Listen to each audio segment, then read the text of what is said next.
This episode of Bright Hearth is brought to you by Garlands of Grace and our supporters at patreon.com. Flee from sexual immorality. Every other sin a person commits is outside the body, but the sexually immoral person sins against his own body. 1 Corinthians 6:18. Drink water from your own cistern, flowing water from your own well. Should your springs be scattered abroad, streams of water in the streets? Let them be for yourself alone and not for strangers with you. Let your fountain be blessed and rejoice in the wife of your youth, a lovely deer, a graceful doe. Let her breasts fill you at all times with delight. Be intoxicated always in her love. Why should you be intoxicated, my son, with a forbidden woman and embrace the bosom of an adulteress? For a man's ways are before the eyes of the Lord, and he ponders all his paths. The iniquities of the wicked ensnare him, and he is held fast in the cords of his sin. He dies for lack of discipline, and because of his great folly, he is led astray. Proverbs 5:15-23. Welcome back to Bright Hearth. Welcome. Ryan. Hey, babe. How are you doing? I will say, What happened? this is only the second time in my not very long podcasting history. Mm-hmm. I've been podcasting since I was pregnant with Cyril. Mm-hmm. And this was the second time ever that we were pretty well into a good episode and Yeah, realized we we hadn't weren't hit we? record. Yeah, we And didn't. last time it was with Jordan, and it was just as demoralizing. Yes, feeling. it is. So we've already had like at least a good 12 minutes of conversation on our topic today. And I looked down and I said, oh no, Lexi. She knew immediately. I did. The second you said it, I knew. I was like, oh It no. just feels so weird and cheesy saying the To same say it again. things I know. over again. So now we're going to say the same we're things gonna again. try to make it not feel weird. But I just want you all to know how awkward it is at this point for us to be like, We're trying. this is totally, I've never heard this before. Anyway, what do we, let me just fill you in here on what we're talking about.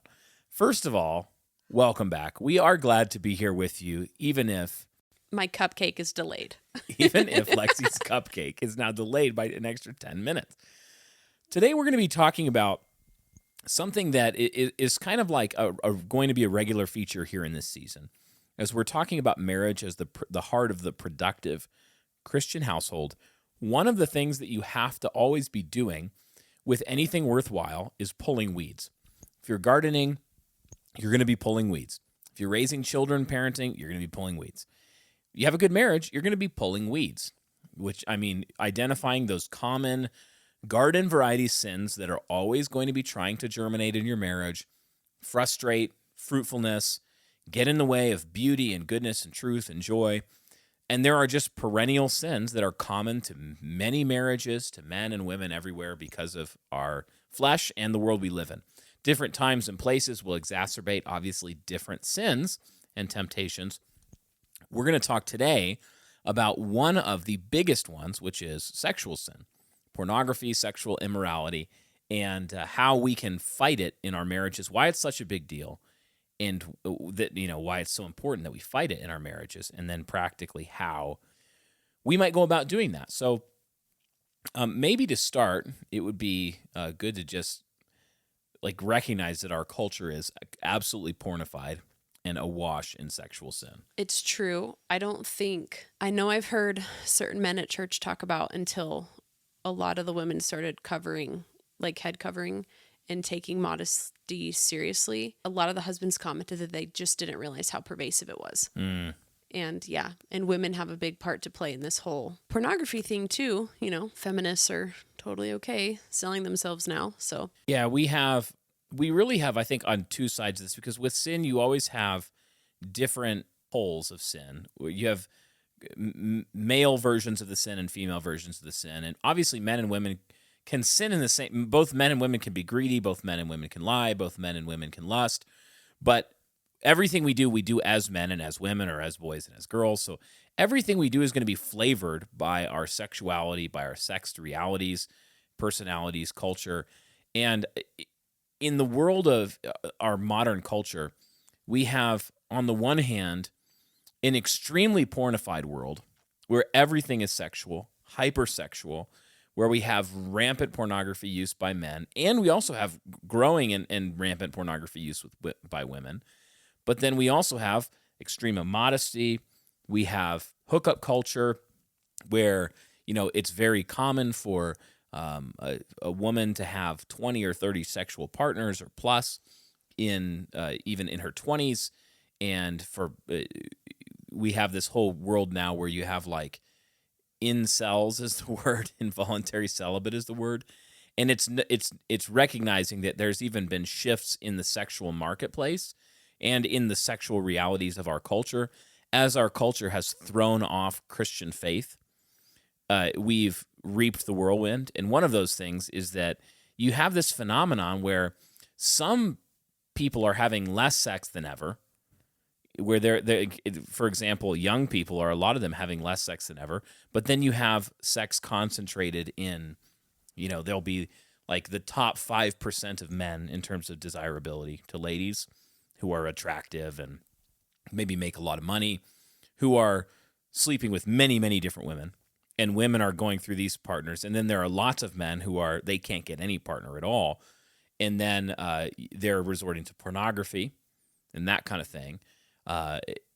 This is all just sort of normal in our culture now. This is the background noise of our world, which obviously is going to have big effects on the kind of temptations that Christians have. Yeah, I agree with you. Yeah, before our recording failed, you had even touched for a second. Maybe you could, revisit this for the actual listeners now. We had talked about how, in some ways, because of how normal pornography use and things like this has become, it's almost been downplayed as a sin. Yes. In marriages and in culture, where people are like, everybody does. That's not really that big of a deal. Yeah, the word, what is it? I can't even remember. Porneia? It's the word porneia. Porneia, yeah. It just means sexual immorality in Greek. I think because pornography is so pervasive and we live in an antinomian culture, I do think women often get the short end of the stick in this way, in the sense that porneia was considered an act of adultery that violated the covenant. Mm-hmm. Yeah. Which covenant violators, I don't know what it was specifically for marriage, but often received the death penalty, right? Yeah, if you committed adultery. Yeah. What's difficult is that we have this new category. Yes. That it's not like they had. What were you going to do to go see it? Well, so that's what I was saying, was that women, for the first time in history today, in probably the last couple 100 years, are now expected to stay with the husband who has committed adultery on them multiple times. Whereas the Old Testament protected them and the adulterer was put to death and the covenant was ended. And I'm not saying, like, I do think grace can restore. I've seen it in really sucky situations with real adultery, not even pornography. But I think our culture errs way too much on the side of grace and not enough on the side of self-discipline and self-control. We tend to be like, well, it's normal. Everybody does it. The culture's so pornified. Forgive. I don't care if it's his Friday night hobby. Forgive. And yet, so now what we're doing is we're basically telling a lot of wives, a lot of women, because churches are failing to practice church discipline. Church discipline is the and other because part, churches are failing, because pastors are failing, because fathers are failing. I mean, there's just this huge failure when it comes to sexual purity in the church. A lot of women are kind of given the message almost like, this is just something you put up with. It's just normal. Yep. And we're saying absolutely not. This is not normal. Men who are listening, this is not normal. This should not be a regular feature of your life. This should be this is a sin to be crucified, and it's a particularly destructive sin, not just in terms of practical effects, but like the verse that you read, Lexi, in the cold open, 1 Corinthians 6:18. Paul said, "Every other sin a person commits is outside the body, but the sexually immoral person sins against his own body." There's something that's particularly destructive and soul eroding and marriage eroding about sexual sin. Jesus says that a marriage, this covenant union of a man and a wife, is not to be separated. What God has joined together, let not man separate. The two become one flesh. The exception clause he gives is for porneia, sexual immorality. He says, except on the grounds of sexual immorality. And so we need to take this sin seriously. And when we say pulling weeds, we need to learn to recognize the little tendrils and the little weeds that grow up so that they can be pulled out of the ground by the roots quickly and early.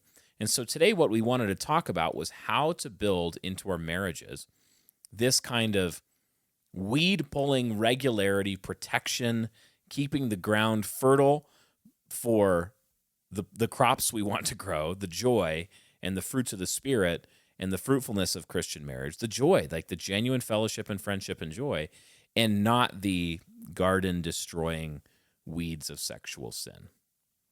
So maybe first question, Lexi, why is sexual sin such a serious thing? Why is it so damaging to a marriage over against maybe other possible sins? I think it was in the section you were reading, like if the point of sex, science shows so much crazy stuff about sex that it's obvious that it's meant for just two people and two people alone. Yeah, like what it does to people What in it terms of does their bond and their positively, negatively, when you sleep around, all of it. When you go and do that with other people, or you introduce somebody else into the covenant, essentially breaking it, it just ruins the nature of what it's for and the nature of what those people are for. Yeah. And so Yeah. I don't claim to fully understand it because I don't fully understand it. It is a mystery, but its effects are so devastating and so far-reaching that it really is different from telling a lie to your spouse. Right. It's a deeply vulnerable and intimate thing. It's this thing that stands at the heart of what makes marriage as a covenant this particular form of covenantal lifelong union. Yeah, because you don't have sex with just anybody. Yeah, you don't sign the mortgage covenant with sex, with something so glorious. You don't sign other agreements the same way, right? The consummation of the marriage covenant is that a man will know his wife, sexual union.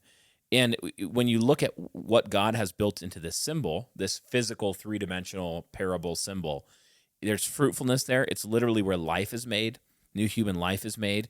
Therefore, it's going to be the nursery where immortal souls are nurtured and raised up, created. It's the basic infrastructure and building block of whole societies and civilizations. So sex is like this thing that when you get it wrong, it doesn't just destroy your life, it literally will destroy societies. Look at our culture. Why do you think they're chopping the breasts off of young girls and doing all this in these crazy acts of demonic sexual occultism? Well, it's because we got sex wrong. It's because we started to erode Christian morality with respect to sexual relationships. Like way back when you allow no fault divorce, when you do all these little, what seems like small shifts, when it's all of a sudden like, yeah, it's not a big deal if a guy loses his virginity before marriage. It's not a big deal if you have a boyfriend or girlfriend. I remember Layla commenting on leggings and how people want to say leggings aren't a big deal because we're trying to asexualize women, even in the sense of like, oh, I want to do what I want. Don't tell me what my body's for. Yeah. And it's just like, we're trying to deny what the body says. And it's just, it's depressing and sad and just like, what a liar. Yeah. Like the feminine form says sexuality. It says fruitfulness and fertility. The curve of a woman's hips and her breasts and her body, the softness of her body. And I hear it from Christians too that are like, oh, it's not a big deal. It's not sexual to wear that. And it's like, are you kidding me? Like, what universe are you in? You literally are denying reality right now. You're like pointing a big magnifying glass at all of the most sexual parts and fruitful parts of a woman. It like literally, it's like someone's walking around saying, I'm stupid. That's what it is. Yes, it is. To deny this. It's like you're denying to deny things it. And the other thing is, you can't have it both ways. When you're like, hey, quit looking at me. Quit ogling me in that. Exactly. You're admitting that there are things to be ogled. If they're not a big deal, then why do you care? Well, you should care. So sin is so this kind of sin is so damaging because of the place it's sinning against, which is the very soul of human nature, the very soul of the human body, the very soul of fruitfulness, the heart of the parable of Christ and his church. which is built into the sexual and marital union. That the like what sex preaches is that life is found at the union of the bride and the Yes. bridegroom. That's what it says. Yep. So all those things are being obscured, destroyed with sexual sin, and all of them are going to damage not just a person, but children, women, men, households, families, nations, civilizations, and cultures. And so when we're talking about sexual sin, let's get specific here. What kinds of sexual sin are common to women and are common to men? Let's talk about the ways that sexual sin shows up differently in women versus men. I mean, there's huge overlap for sure. Married women? Women, married or unmarried. Okay. What kinds of sexual sin are common to women? You've already mentioned one to kick it off, which would be immodesty, which is a category of sexual sin where you're inviting the inappropriate sexual advance or interest you're basically advertising sexual availability to people to whom you should not be sexually available. What's going on in that sin? Well, God made it a fundamental part of our nature as a woman to want to be looked at. And this is used appropriately in marriage and inappropriately outside of marriage. Yeah. And I think because we're so bad at talking about sex positively as well, I think women can't just outright admit that. And so therefore it becomes like, well, I'm not trying to seek attention. I'm really not. I swear I'm not. And it's like, no, it's okay. God made you to want attention. Right. You just want it from your husband. Like, yeah, you should channel it. Just like it's right for a man to desire a woman. But we mess up even there a lot of the time. I'm not saying, because I know there are people that grew up with parents who did this right. Yes. But by and large, that's not happening. And so women can't even acknowledge, like, why do I have this desire? Because they don't want to admit that it's there at all. But that's what's going on, is they want to be the hottest woman in the room. I don't care who you are. If you can't admit that as a woman, that's what you're doing, you're lying to yourself and to everyone else. Yeah, it's like every man has a proper desire to be a glory. He wants to go out and win renown, win respect of a worthy woman, to be worthy of her, not just have her pity, to like get a woman to pity him into marrying him. He wants to genuinely be like the kind of man that a woman would be impressed by. She would go, oh, wow, he's a respectable, honorable man. I desire him. A woman has the corresponding desire. It's a good thing. God made it this way. And what the sin does is the sin it worms its way in like a parasite to that good desire, and it twists it away from the proper ordering of that love and that desire into a craven, soul-destroying, humanity-destroying thing. Well, if you've been listening to Bright Hearth for any length of time, you know that we are all about productive Christian households, supporting one another in business endeavors worth doing, and we're all about modest, feminine Christian women, masculine Christian men. So we're so excited to be partnering for this episode of Bright Hearth with a sponsor, Garlands of Grace. Garlands of Grace makes beautiful feminine head coverings, whether you're wearing a head covering or a headband just for fashion reasons or as a covering for 1 Corinthians 11 sort of matters.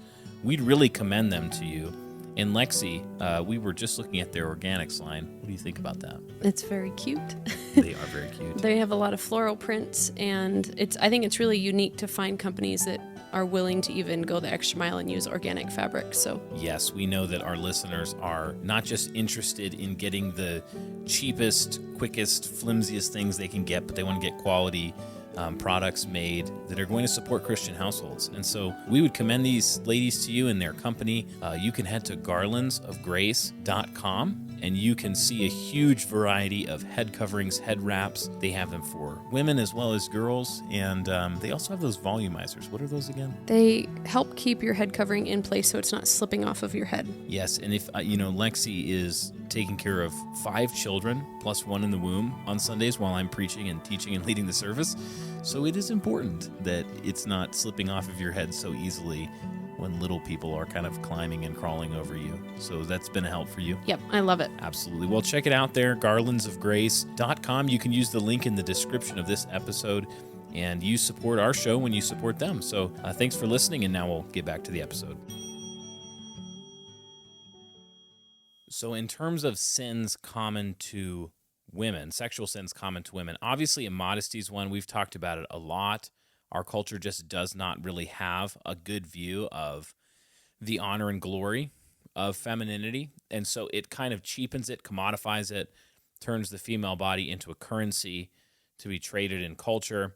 I think another one, though, that maybe it's been talked about, but pornography is still huge for women and growing. And also, I think other forms of pornography like books and crazy erotic novel type stuff. And women can also send pictures of themselves very easily to online platforms. So it's not like they're watching pornography, but they're now able to make pornography a lot easier. I didn't even think about that. That's so terrible. I forgot. But yeah, like the whole sexting scandals, even amongst like junior high, high school with smartphones, where now even like, see, young people don't even realize this a lot of the time because they're literally 12, 13, 14, very young in some cases. It's like there are teenagers who are being charged with like child pornography. Wow. Because they're like, oh, this girl sends me this picture and then he sends it to someone else and it's like, yep, now you've just committed a literal sex crime. That's the world we live in. I mean, like this is why when we protect your kids, when we say like don't put your kids in public school, it's like we're not playing around. It's not a small thing. This is the world you're putting them into. People are still so naive. They're like, oh, we're in Utah. We're in, whatever, some conservative state. Yeah.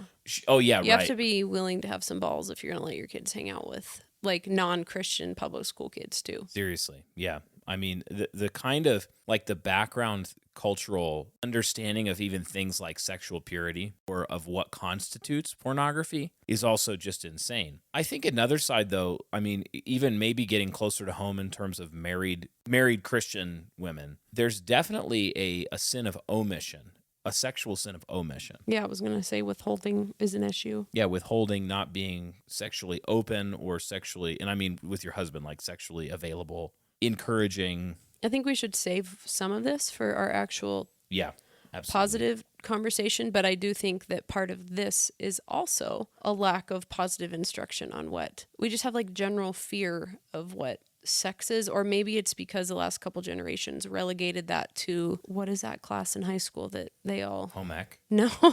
No. No, yeah, this was not home ec. Like I remember maturation classes. In our high school, it was called adult rules. Sex ed. That's where I learned what a condom was. Oh, wow. So that's what I mean is parents let other people teach their kids about sex. Yes. Even if the other person was just the youth pastor. Yep. They let it be somebody else. Instead of presenting like a positive view of human sexuality as God created it, and then along with that, here are the dangers and common pitfalls and how to avoid them, but centered in a basically positive view of the glory of human sexuality. Like this is such a gift that God's given, marriage and fertility. I also think a lot of sexual sins have come from our culture disconnecting sex from fertility. Oh, yeah. Because fertility, marriage, and sex are this nesting doll issues that you can't, as soon as you start trying to parcel them out, you end up in principle destroying all of them. Yeah, you could look at today's twisted sexual culture and just say recreation over all of it. Yes, it's all for me. It's all about just cheap pleasure, dopamine. Yeah, absolutely. So in terms of men, I think a lot of the sins common to men are similar. I mean, in analogous, where you have pornography, which is like if women tend to sin in wanting to be lusted after, men tend to sin in lusting. If women tend to sin in maybe withholding, sin of omission, men can sin in disconnecting sex from love and cherishing and nourishing of his wife. So it's easy for a man to just view his wife as just a sexual object, or to reduce her and not to be doing his duty. Or it's easy for men sometimes who are maybe they've been using pornography and that's been an issue, and then for them not to recognize the damage that does, and that they have work to do. Like they have work to do in rebuilding trust and intimacy, And they can't just overnight demand like No. that his wife is just going to be completely down, you know? Like that's just not how it works. Sin has even after forgiveness, Yeah. sin has consequences. So sometimes men can sin by getting frustrated instead of exercising jovial Christ-like leadership. I think that can be a sin that men struggle with, along with all of the obvious ones like pornography use and lust. So let's talk lastly here about basically, I think there's two sides to how I want to kind of talk about pulling the weeds here. One of them is on the negative side. What are the best ways to set your spouse up to sin sexually? To set them up to sin? Yeah, like hey, if you wanna really grease the skids for your spouse to sin sexually, how could you go about doing that? And obviously, we want you to do the opposite of these things. But you know, like I'm not actually trying to give you tips. But I think being unimpressed by your husband all of the time, yep, being unwelcoming and just like completely uninterested, Yep. Not being willing to dress yourself, take care of yourself, literally turn him down multiple times. Like, yeah. Oh, ouch. yeah. And I don't mean like there was that one time when you were violently ill and you genuinely were like, I can't right now. I mean like if it's a pattern. Yeah. Because the verse says, do not deprive one another.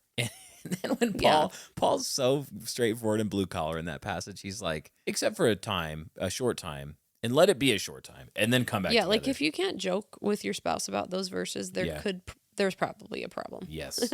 So definitely withholding. I think just one big area that you see in lots of marriages that comes up is this kind of culture that grows up over time of basically bargaining, where sex becomes a commodity, where the man, like, he gets into this rhythm of working for sex, bargaining with dishes or with whatever. He tries to butter her up. Dishes? Like He buying does her the dishes? No, he does the dishes. Okay. I'm so glad that you didn't even know the reference, because this is like a common trope.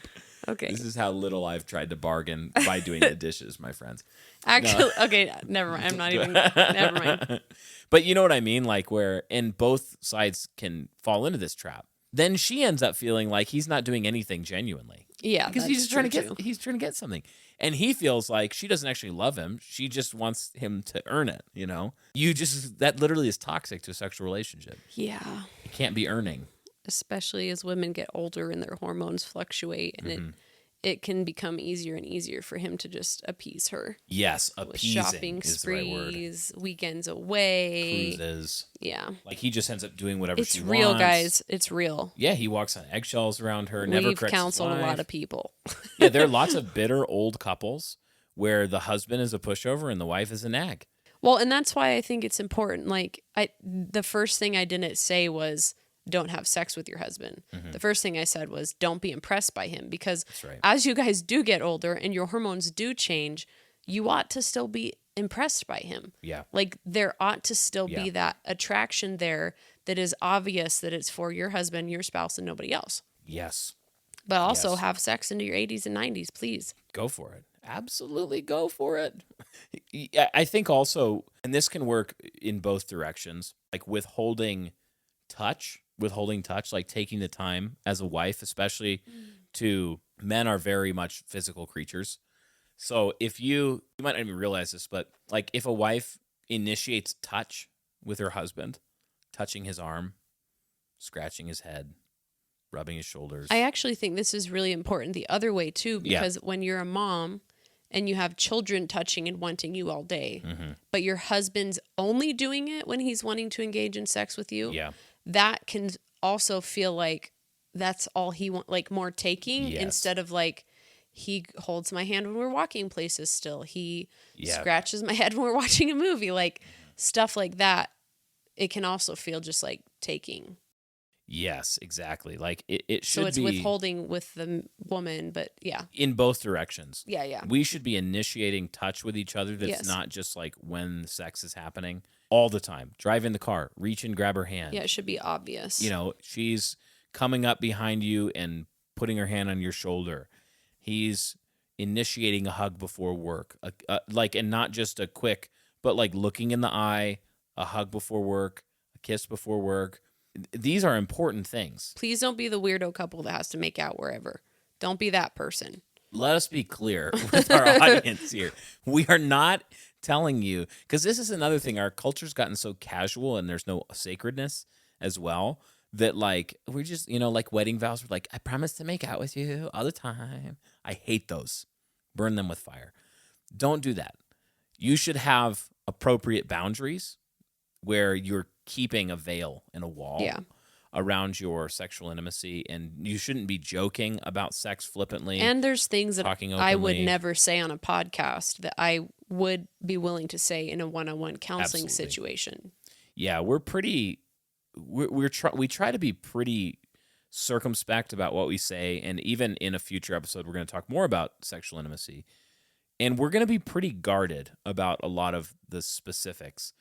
And I'll say why, because there are two places really where you should be getting more direct input if you need it, and it's not necessarily a podcast. It's not me, so don't send me messages about this. Neither of them are going to be sending Lexi because messages. sending me private messages is a really one-sided story sort of a thing when it comes to this topic. It's true. It is true. It should be your parents. Good parents should be talking to their kids about this as they're growing up, especially as they're preparing for marriage.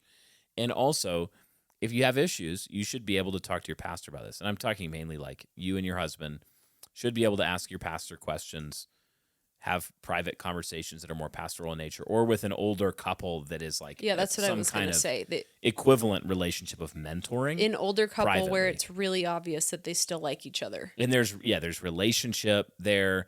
It's private, where we're not going to just give blanket, We can't. It wouldn't be helpful. Real help. It wouldn't be helpful, and it can be inappropriate. Sometimes these things can be inappropriate. So, but I just generally being, if you want to set your spouse up to make it easier. Again, it's not your fault if someone else sins, but we do have a responsibility to one another, where we don't want to be like Cain, who says, "Am I my brother's keeper?" You don't want to be answering back to God and saying like, "Well, my husband sinned. Was it my fault?" And it's like, well, no, it wasn't necessarily your fault. Or my wife sinned. Was it my fault? Well, maybe no, but we are each other's keepers. We do have responsibility to one another. And so God might very well ask you, well, yeah, they're going to answer for their own sin. They're going to answer before their master. But did you love your husband? Did you love your wife? Were you affectionate with her? Did you make it clear that you're uninterested? Were you cold? Did you withhold affection and respect? Were you really busy and you treated them like a task? Did you never smile at one another? Did you let yourself go physically and just completely decide that you're going to give up on being attractive to the other person? All these things actually matter, and they can be sins of omission and sins of commission. Yeah, I think it's important for husbands to dress well and to dress up. Yeah. Because it's very easy. I mean, it's the same thing. Like if another man is taking care of himself and your husband just obviously doesn't care to like brush his hair ever, like, yeah, just basic grooming. Yeah, basic grooming, but it's also not taught. So yeah, it's like, it doesn't excuse somebody's sin if, they say, man, like my spouse completely gave up. They gained 120 pounds. They were just in sweatpants all the time, and they were completely uninterested in me at that point. And then I found an entire world on the internet of people who would be totally interested, and they were very attractive, or somebody at work, or it doesn't make their sin any less sinful. No. Not at all. Like, they're still responsible. I think, but we have a responsibility to actively outdo one another in showing honor. I think when a husband also takes the lead in this, he's setting the tone for the whole family. So Absolutely. Absolutely. So when we're talking about the flip side of that, how can we protect one another? We need to cultivate an environment of grace where we know that we know how to forgive and deal with sin, because what we're talking about is pulling small sins. We know how to deal with small sins. We know how to pull weeds there. We're talking about spouses that seek, like Romans 12:10, outdo one another in showing honor, where we're each seeking to outdo the other and showing the other honor, initiating, seeking to serve what they like and want. And that just requires knowing your spouse. You have to study them. Because some spouses, like, they really need that physical touch.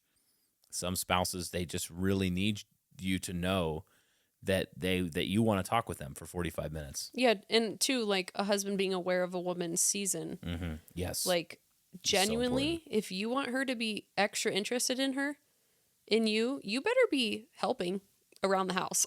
yes, paying attention. And not in a bargaining way, but No. like, hello, she's been up all night for weeks on end, and you won't get up off the couch to vacuum carpet. Like, yeah, it's just being aware of her humanity, I guess. It's just basic kindness and yeah, it really is. It is just manners. It's the same. It's the same thing with, like, we've talked a lot about some husbands just need to go make more money. Like, they need to figure it out. They're telling their wife to basically run a household with 5 kids on $20,000 a year or something. And it's like, I understand there's providential hindrances. The economy sucks right now. It's tough. But there are things like that where a husband just needs to be aware. Like, am I being basically respectful and basically hospitable or mannerly in how I'm treating this? Am I asking her to be more like superhuman? Am I disciplining the kids so she's not having to? Am I helping? And it's just... Yes. And so if a man and a woman are each seeking to outdo one another and showing honor, knowing each other, loving each other, seeking to bear one another's burdens, listen, so much of what I just listed are just basic duties of a brother and sister in Christ. Yeah, and it's like, because you're putting such heavy, good, delicious, warm compost down, you're not going to be having to pull many weeds. Yeah. At all, and the ones you're going to have to pull are going to come out so easily because of all that good compost you've got spread around. This is a really weird... This is a weird metaphor, but I'm here for it. Well, it was weeding. Yeah, it's well, the because weeds. I was thinking, like, if you're in a good place, you don't really have to have conversations. You don't have to contrive them. Yeah. You're like, yeah. And now we're going to sit down. We're going to have an hour conversation. But I mean, I just remember you telling me early on when we were married, like, we need to have regular conversations that are small instead of, like, big freakouts. The date night thing or the because like the big conversations make you both stress out about it and want to avoid it, and it's not like a regular thing. Yes, absolutely. So most of these things are like, whoa, it's late.